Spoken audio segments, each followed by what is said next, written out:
अगर कोई singularity essential है तो 100% न तो रिमूवेबल होगा न तो पोल होगा।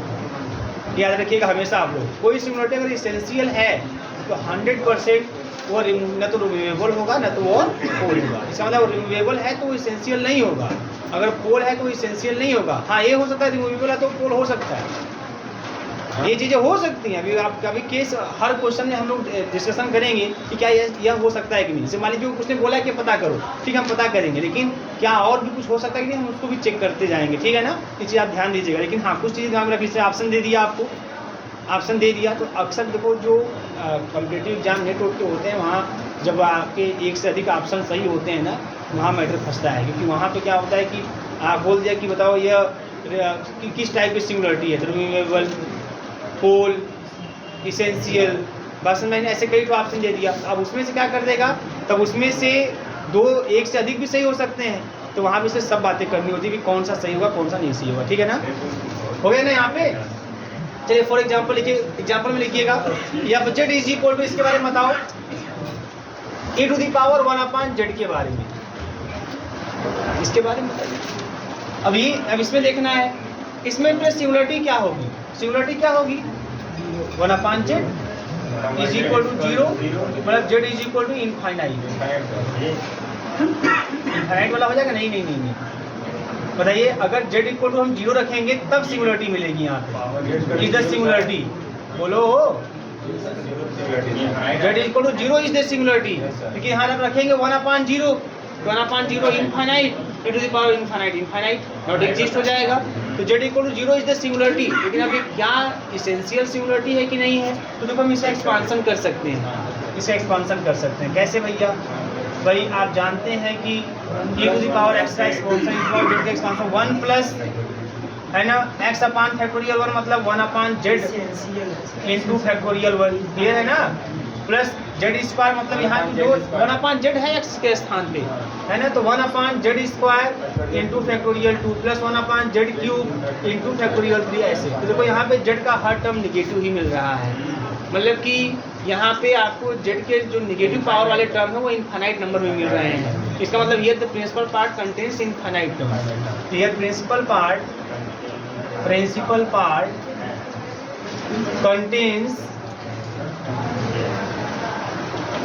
contains infinite terms, hence z is equal to 0 is the essential singularity। Clear है ना आपको, ये एसेंशियल सिंगुलरिटी। अब लिमिट के केस में अगर देखो, अगर z इक्वल टू 0 रखोगे आप तो यह 0 की वैल्यू आएगी e टू दी पावर 1/0, मतलब e to the power infinite, मतलब इनफाइनाइट, डायरेक्ट वैल्यू नहीं मिल रही है आपको। लिमिट की बात करते हैं, limit z tends to 0 fz की बात करते हैं, तो limit z tends to 0 e to the power 1/z। अब इसका लिमिट कैसे निकालेंगे, है ना, तो एक्सपांसन हो ही गया ऊपर, ऐसे एक्सपांसन कर देंगे। अब उसमें z टेंड्स टू 0 रख देंगे, इनफाइनाइट इनफाइनाइट इनफाइनाइट, ये इनफाइनाइट ही मिलेगा।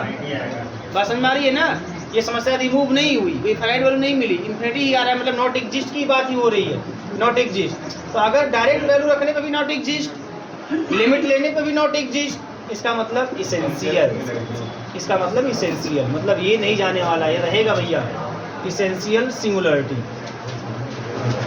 नोट कर लीजिए,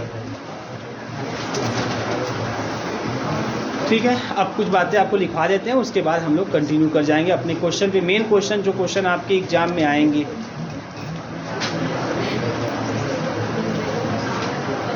ध्यान दीजिएगा आप लोग।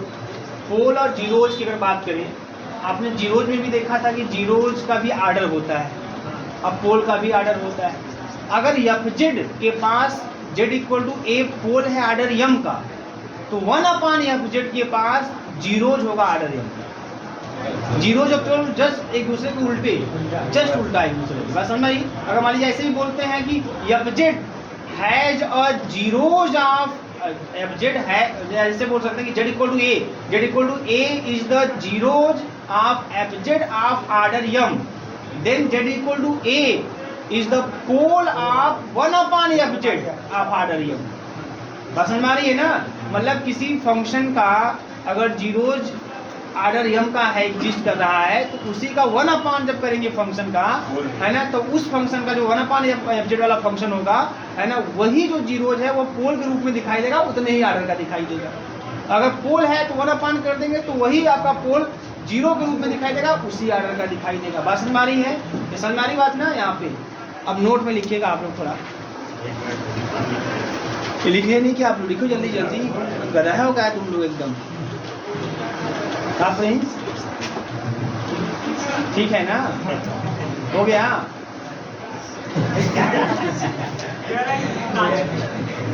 क्या चीज गुजरा हो गया है? वही बोले गधा हो गया एकदम। बिल्कुल तेज बोलते हैं। लिखिए इसमें, if an analytic function, note में लिखिएगा number first, if an analytic function fz, if an analytic function fz has a pole of order m, has a pole of order m at z equal to a, has a pole of order m at z equal to a, then 1/fz, then 1/fz has a 0 of order m, has a 0 of order m at z equal to a, has 0 of order m at z equal to a, and conversely, converse समझना है ना?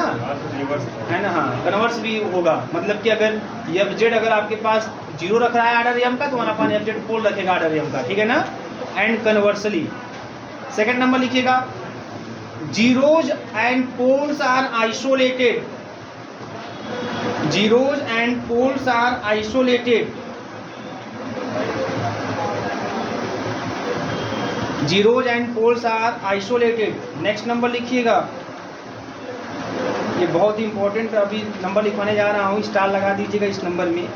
Limit point of zeros, यही से question आते हैं। Limit point of zeros is an isolated essential singularity, limit point of zeros is an isolated essential singularities, limit point of zeros is an isolated essential singularity, limit point of zeros is an isolated essential singularity, and limit point of poles,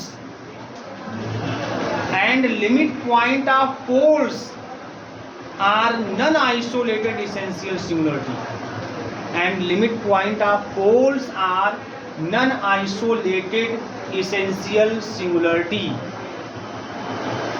ये बहुत important line है, इसी पे maximum question आपको दिखाई देते हैं आपके एग्जाम में। Limit point of poles are non isolated essential singularity. ठीक है भैया, अब आइए हम लोग क्वेश्चन की तरफ बढ़ते हैं। ठीक है, देखिएगा क्वेश्चन, देखिए, find kind of singularities of the following. बहुत ही इंपॉर्टेंट क्वेश्चन अब मैं लिखवाने जा रहा हूँ आपके एग्जाम के पर्पज से, हूबहू यही क्वेश्चन आपके एग्जाम में दिखाई देगा, है ना? वो लोग इसलिए हंस रहे हैं कि हर बार सर ऐसा करते हैं और हर बार आता भी है लेकिन हम लोग कर नहीं पाते हैं। ये बात सही बोले आप। ठीक है,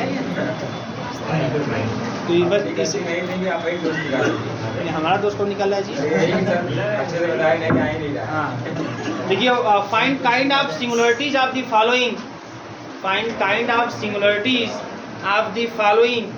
पहला है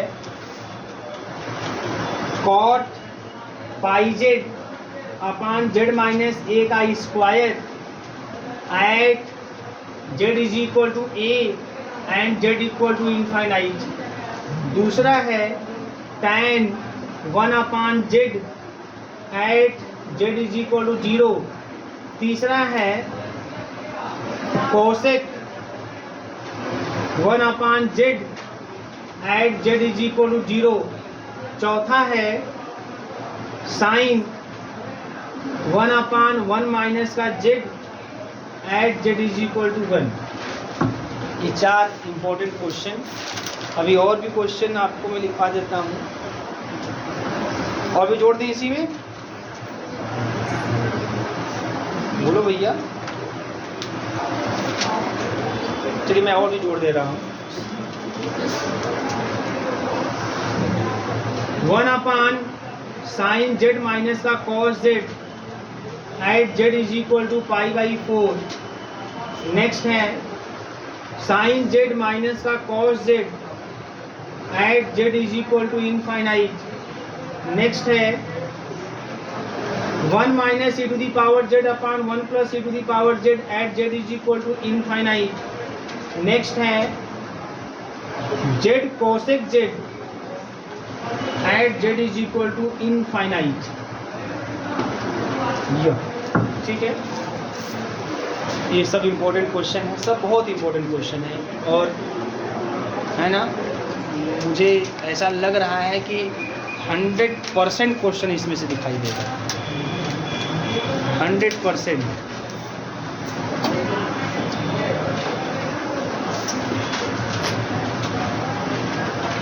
पेपर बनाने वाला पगला के यहीं से क्वेश्चन दे देगा वो, मतलब हाँ घूम फिर के वो आ जाएगा यहीं पे। आइए क्वेश्चन को सॉल्व करते हैं। देखो ऐसा कहने का मतलब क्या है, ऐसे क्वेश्चन पहला सॉल्व करते हैं। आपको विच टाइप ऑफ सिंगुलरिटी बतानी है, मतलब जेड इक्वल टू ए पे बतानी है सिंगुलरिटी किस टाइप की है, और जेड इक्वल टू इन्फिनिटी बतानी है सिंगुलरिटी किस टाइप की है। बात समझ में आ रही है ना? ध्यान दीजिए पहले क्वेश्चन को, तो ध्यान तो सभी लोग पहले इधर क्वेश्चन बाद में छापिएगा आप लोग। पहला क्वेश्चन है F Z is equal to cot pi Z upon Z minus ए का स्क्वायर। क्लियर है? इसको ऐसे लिखेगा cos pi Z upon sine pi Z, है ना, और इंटू जेड माइनस ए का स्क्वायर। ठीक है ना? अगर मैं यहाँ से देखूँ एक चीज़, तो ये किस रूप में दिखाई दे रहा है? Phi Z upon Z minus ए के पावर एन के रूप का। अगर यहाँ से अगर देखें तो ये आपको phi Z upon Z minus ए के पावर एन के रूप का दिखाई दे रहा है। अब मैं बताया था कि जब ऐसे कोई फंक्शन इस रूप का अगर दिखाई दे दे तो कन्फर्म है कि ये z is equal to A is the pole of order n. ये बताया था आप लोगों को। तो एक चीज तो कंफर्म हो गया कि here Z is equal to A is the pole. भाई जेड इक्वल टू ए पूछा है वहां पे कि जेड इक्वल टू ए पे सिंगुलरिटी किस टाइप की है, तो z equal to A is the pole of order 2। Confirm ना? ये काम खत्म हुआ। अब आगे देखो यहाँ पे, अभी इस पर तो हो गया singularity, z equal to a रखने पर नॉट एग्जिस्ट था, लेकिन sine pi z equal to 0 हो जाए तभी नॉट एग्जिस्ट। तो साइन पाई जेड की बात कर लेते हैं। Sine pi z is equal to 0 कर देंगे, यह साइन क्या हो जाएगा? N pi. बोलो। तो pi z is equal to क्या हो जाएगा? N pi. भाई प्लस माइनस भी लिख सकते तो कोई दिक्कत नहीं है। और जेड इक्वल टू क्या हो जाएगा? एन हो जाएगा। चाहो तो लिख लो, नहीं तो आप लोग कहीं कभी लिख रहे हैं कभी नहीं लिख रहे हैं, ऐसा है ना। प्लस माइनस एन हो गया, देख रहे हैं आप? तो ये हो गया क्या? ये क्या मिल रहा है आपको? अब इसकी बात करते हैं। मुझे बताइए आप लोग पहले यहाँ पे कि ये जेड इक्वल टू जो प्लस माइनस एन है, ठीक है ना, ये क्या है? ये जीरोज है कि पोल्स है? क्या ये भी पोल है? ये भी पोल के रूप में होगा कि नहीं होगा? ये पोल के रूप में पहले है कि नहीं है, बता सकते हैं आप लोग? देखो ध्यान से, इसका मतलब Z is equal two plus minus 1। ध्यान दीजिएगा यहाँ पे, जेड ये तो देखो सिंगुलरिटी है, ये सिंगुलरिटी है, ठीक है, सिंगुलरिटी है, कोई समस्या इसमें नहीं है। तो plus minus 1 plus minus 2 plus minus 3, आपको ये भी पता है ये कैसी सिंगुलरिटी है? आइसोलेटेड हो गया, आइसोलेटेड तो हो गया, लेकिन और भी ध्यान देना है कि आपको जेड इक्वल टू इन्फिनिटी पे देखना है। इसका मतलब क्या, समझिएगा मेरी बात, ध्यान समझिएगा आप। देखो अगर मान लीजिए यहीं पे देखो इसी क्वेश्चन में अगर लिमिट जेड टेंस टू 1 कर दें, जेड टेंस टू 1 कर दें या जेड कर दें, बताइए आप लोग। लिमिट जेड टेंस टू 1 या जेड कर दें तो क्या हो जाएगा? तो यहाँ हो जाएगा लिमिट जेड टेंस टू 1, है ना, और कास पाई जेड, ध्यान दीजिएगा, साइन पाई जेड और जेड माइनस ए का होल स्क्वायर। ठीक है ना? अब बताइए यहाँ पे अगर जेड टेंस टू 1 रखेंगे यहाँ पे तो साइन पाई हो जाएगा, ऊपर तो कास पाई की वैल्यू जो होती है वो -1 के -1 होती है ना, और यहाँ पे जाएगा 0, मतलब ए नॉट एग्जिस्ट कर जाएगा।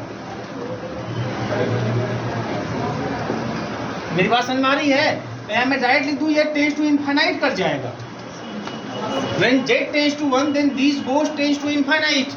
इसका समझ रहे हैं? इसका मतलब ये जो है ना ये पोल है, ये क्या है?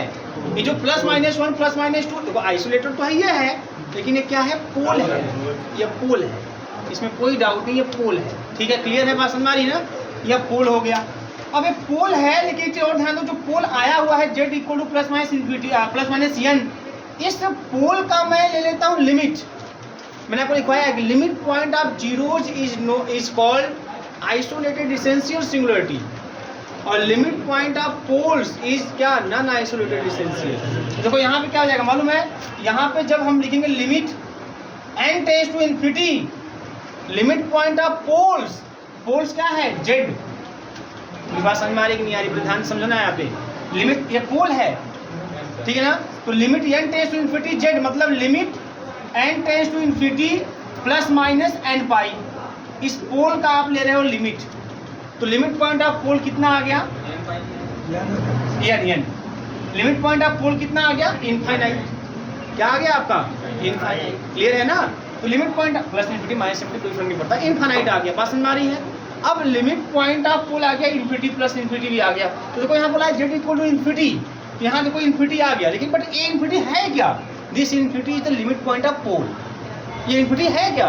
ये लिमिट पॉइंट ऑफ पोल है। तो अगर z equal to infinity is the limit point of pole, hence z equal to infinity is the non isolated essential singularity. इसने पूछा z इक्वल टू इन्फिनिटी कैसा है? तो z इक्वल टू इन्फिनिटी जो है वो लिमिट पॉइंट ऑफ पोल है, वो पोल का